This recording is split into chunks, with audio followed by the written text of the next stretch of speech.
जय श्री गणेश। नमस्कार, मैं आचार्य संजय द्विवेदी। मेरे समस्त प्रबुद्ध दर्शकों का मेरे चैनल पर हार्दिक स्वागत है। प्रिय दर्शकों, आज मैं तुला राशि का दिसंबर माह का मासिक राशिफल लेकर आपके सम्मुख उपस्थित हूं। दिसंबर माह में जो ग्रहों की स्थितियां हैं तथा जो ग्रहों के परिवर्तन होंगे, इस माह में आपको किस प्रकार का लाभ देने जा रहे हैं, किन किन भावों में प्रबलता आएगी, इस माह में आप कितना लाभ ले पाएंगे, आपका स्वास्थ्य इस माह में कैसा रहेगा, शिक्षा ज्ञान का भाव कितना प्रबल होगा, प्रतियोगिता परीक्षा में कितनी सफलता मिलेगी, इस महीने में आप कितना धन का लाभ ले पाएंगे, भाग्य का कितना साथ मिलेगा, कार्यक्षेत्र में कितनी प्रगति होगी तथा कहीं यदि कोई समस्या तो उसका क्या निराकरण है। संपूर्ण विश्लेषण मैं पूर्ण तर्क के साथ करने जा रहा हूं। प्रिय दर्शकों, इस राशिफल को आप अपने लग्न तथा राशि दोनों के अनुसार देख सकते हैं। तुला राशि के लिए यदि हम अवलोकन करें तो 1 दिसंबर को द्वितीय भाव में सूर्य और बुध का गोचर चल रहा होगा। आपके तृतीय भाव में स्वयं लग्न के स्वामी शुक्राचार्य होंगे। आपके लिए पंचम भाव में शनिदेव का गोचर चल रहा होगा। षष्ठम भाव में राहु होंगे। आपके अष्टम भाव में गुरुदेव बृहस्पति का गोचर चल रहा है तथा आपके दसम भाव में मंगल का गोचर चल रहा, जो अपनी नीच राशि में गोचर कर रहे हैं। इसी प्रकार से आपके द्वादश भाव में केतु का गोचर चल रहा होगा। इस माह का पहला परिवर्तन शुक्राचार्य का है, जब शुक्राचार्य आपके तृतीय भाव से निकलकर केंद्र के भाव चतुर्थ भाव में प्रवेश कर जाएंगे, जहां पर ये मित्र की राशि में होकर अत्यंत प्रबल अवस्था में आ जाएंगे। उसके पश्चात 29 दिसंबर को पुनः राशि परिवर्तन करके शनिदेव के साथ पंचम भाव में गोचर करेंगे। इस माह में 16 दिसंबर को सूर्यदेव का राशि परिवर्तन आपके द्वितीय भाव से तृतीय भाव में हो जाएगा, जहां पर ये गुरुदेव बृहस्पति की राशि में गोचर करना प्रारंभ करेंगे। इस माह में बुध वक्री से मार्गी होंगे तथा मंगल वक्री हो जाए। गुरुदेव का वैसे भी समय वक्री काल चल रहा है, शनिदेव मार्गी अवस्था में चल रहे हैं। तो ये संपूर्ण ग्रह स्थितियां तथा परिवर्तन है। तुला राशि के लिए लग्न के स्वामी की स्थिति अत्यंत प्रबल है। तृतीय भाव में ये गोचर कर रहे हैं, जहां पर ये गुरुदेव के साथ एक विपरीत राजयोग में होंगे, जिसके कारण निश्चित रूप से समय आपकी लग्न प्रबल होगी। लग्न की प्रबलता से आपके कई कार्यों में प्रगति अवश्य होगी। स्वास्थ्य समस्याएं कम होंगी, तनाव आपका कम होगा। इस समय में आप संपूर्ण परिश्रम कर पाएंगे। भाई बहनों का सहयोग मिलेगा, अच्छे मित्रों का साथ प्राप्त होगा तथा इस समय में आपका भाग्य जागृत रहने वाला है। भाग्य का साथ जब मिल जाता है तो आप परिश्रम जो करते हैं उसका लाभ भी संपूर्ण रूप से प्राप्त होने लगता है। तो कार्यक्षेत्र में आपको सफलता भी मिलती है। अब यहां पर प्रारंभिक समय में बुधादित्य योग आपके धन भाव में बना हुआ है, जो निश्चित रूप से आपके पिता का सहयोग आपको दिलाने वाला है। पिता का संपूर्ण लाभ आपको प्राप्त होगा। पिता की संपत्ति से, पैतृक संपत्ति से विशेष लाभ आपको प्राप्त होगा। परिवार का संपूर्ण सहयोग मिलेगा। परंतु यहां पर राहु की दृष्टि का भी प्रभाव है, तो धन तो आपको प्राप्त निश्चित रूप से होगा, बड़ी मात्रा में धन प्राप्त होगा। परंतु उस धन का संचय आपको सोच विचार कर करना चाहिए, क्योंकि अकारण से धन का व्यय समस्या का कारण बनता है। इसी प्रकार से इस समय आप किसी भी प्रकार के विवाद में ना पड़े। कुछ मौसम के रोगों की संभावना है, जहां आपको सजग रहना चाहिए। इस समय में जो आपके लाभ के स्वामी धन भाव में होकर विशिष्ट योग बना रहे हैं, तो इस समय में आपके कार्यक्षेत्र में प्रगति भी होगी। विशेष रूप से धन का मार्ग प्रशस्त होगा।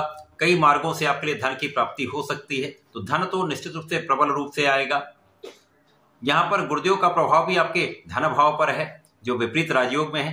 तो यहां पर विपरीत परिस्थितियों से भी आपको धन लाभ होता रहेगा। तो धन की कमी तो नहीं होने वाली किसी भी प्रकार से। यहां पर आपको वाणी संयमित रखनी चाहिए।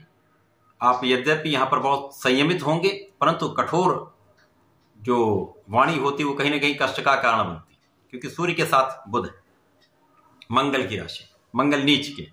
तो यहां कुछ ध्यान देंगे, समस्याएं नहीं आएंगी। परिवार के बीच में विशेष रूप से आपको सजग रहकर बोलना चाहिए। इसी प्रकार से यहां पर शनिदेव का जो भाव है वो आपके ज्ञान को बढ़ाने वाला है। यदि आप इस समय में निरंतर प्रयास करते रहेंगे, परिश्रम करते रहेंगे, तो आपको सफलता निश्चित मिलनी है, कहीं पर कोई संदेह नहीं। तो जो लोग शिक्षा ले रहे हैं, ज्ञान ले रहे हैं, विद्यार्थीगण हैं, उनके लिए एक अच्छा समय है जब आपका प्रयास सफल होता है। इसी प्रकार से प्रतियोगिता परीक्षा में संपूर्ण सफलता मिलेगी। आपको सरकारी नौकरी के प्रयास में भी संपूर्ण सफलता मिलने के योग बन रहे हैं। केवल सही दिशा में प्रयास करने की आवश्यकता है। संतान सुख मिलेगा, संतान भी बहुत अच्छी रहने वाली है। इस समय में आपके कार्यक्षेत्र से, आपके ज्ञान के क्षेत्र से, आपकी शिक्षा से आपका लाभ निश्चित रूप से कई गुना बढ़ने वाला है। आपकी इच्छाएं पूर्ण हो सकती हैं, आपके कार्य की बाधाएं दूर हो सकती हैं, आपके अवरोध यहां पर दूर होने वाले हैं। यद्यपि कुछ समय लग सकता है, परंतु आपके काम तो बनेंगे। इसी प्रकार से यहां पर राहु कहीं ना कहीं कुछ विवाद उत्पन्न करने का प्रयास करेंगे, कुछ अनावश्यक धन का व्यय कराने का प्रयत्न करेंगे, परंतु यात्राएं आपके लिए अच्छी होंगी। यात्राओं से आपको लाभ भी मिलेगा, विदेशी यात्राएं भी हो सकती हैं। तो किसी भी प्रकार के विवाद से, बिना कारण के व्यय से आपको बचना चाहिए। अब कार्य क्षेत्र में उतार चढ़ाव की स्थिति हो रही है, क्योंकि मंगल वहां पर नीच के हैं, और यहां पर मंगल कुछ समय अच्छी अवस्था में होंगे जब नीच भंग रहेगा। बाकी समय में ये कहीं ना कहीं उतार चढ़ाव की स्थिति देंगे। तो यहां पर अपने कार्य क्षेत्र में किसी को, यदि आपको कोई प्रवोक करता है, यदि आपको कोई उकसाने का प्रयत्न करता है, कार्य क्षेत्र में किसी के बहकावे में ना आए। अपना स्वयं अपना विचार विमर्श करके, सोच विचार करके दृढ़ निश्चयी होकर कोई कार्य करें। किसी के बातों में ना आए, भ्रम में ना पड़े। यहां पर भ्रम की स्थिति के कारण कुछ विवाद हो सकता है, जिसके कारण तनाव अथवा क्रोध भी आपको आ सकता है। इससे बचना चाहिए। जब अच्छी स्थिति रहेगी तो कार्यक्षेत्र में आपका किया गया प्रयास सफल भी रहेगा, उसका लाभ भी आपको मिलेगा। परंतु यही छोटी छोटी समस्याएं कष्ट का कारण बन जाती हैं। आगे इस समय में जो गुरुदेव का प्रभाव है, निश्चित रूप से कहीं ना कहीं से आपके धन का आगमन कराने वाला है, तथा आपके लिए कुछ सुख साधन बढ़ाने वाला है। अब पहला परिवर्तन शुक्राचार्य का होगा, जब शुक्राचार्य चतुर्थ भाव में पहुंचेंगे, जहां पर सुखों का भाव है, सुख संपदा ऐश्वर्य वैभव भूमि भवन वाहन का भाव है। यहां पर आपके सुखों में तो वृद्धि होगी ही होगी, आपके माता पिता के सुखों में वृद्धि होगी। निश्चित रूप से समय में आपके संसाधन बढ़ेंगे, धन का मार्ग बढ़ेगा, बड़े धन का आगमन होगा तो बड़ी सुविधाएं बढ़ेंगी, भूमि भवन वाहन का संपूर्ण सुख आप ले पाएंगे। आपके कार्यक्षेत्र में शुक्राचार्य का प्रभाव जो लग्न के स्वामी है, तो आपकी जो आ रही समस्याओं का निराकरण करने वाला होगा। यदि इस समय थोड़ा सा भी ध्यान दे देंगे तो समस्याएं कम से कम होंगी समस्याएं, लेकिन उनका आप निराकरण कर लें। केवल विचार करके बोलें, किसी की बातों में ना आए, अपना दिमाग लगाएं, अपना स्वयं अपने लिए स्वयंभू बने, तो कष्ट नहीं होने वाले। यदि कहीं समस्या आती है तो अपने पिता से, अपने बड़ों से, अपने गुरु से आप सलाह ले सकते हैं। इस समय में निश्चित रूप से आपका कार्य आपके लिए सराहनीय रहने वाला है, आपको लाभ देने वाला है। इसके पश्चात जब सूर्यदेव का परिवर्तन द्वितीय से तृतीय भाव में होगा, जब ये धनु राशि में पहुंचेंगे, तो यहां पर जाकर निश्चित रूप से आपके परिश्रम को ये बढ़ाने वाले, भाई बहनों का सहयोग भी मिलेगा। साथ ही साथ यहां पर आपके भाग्य की प्रबलता कई गुना बढ़ जाए। अब जब भाग्य अत्यंत प्रबल हो जाता है तो निश्चित रूप से उस समय आपके जो बाधित कार्य हैं वो भी बनने लगते हैं। जहां पर बहुत समय से कोई प्रगति नहीं हुई, वो भी कार्य आपके लिए प्रगति करने लगते हैं।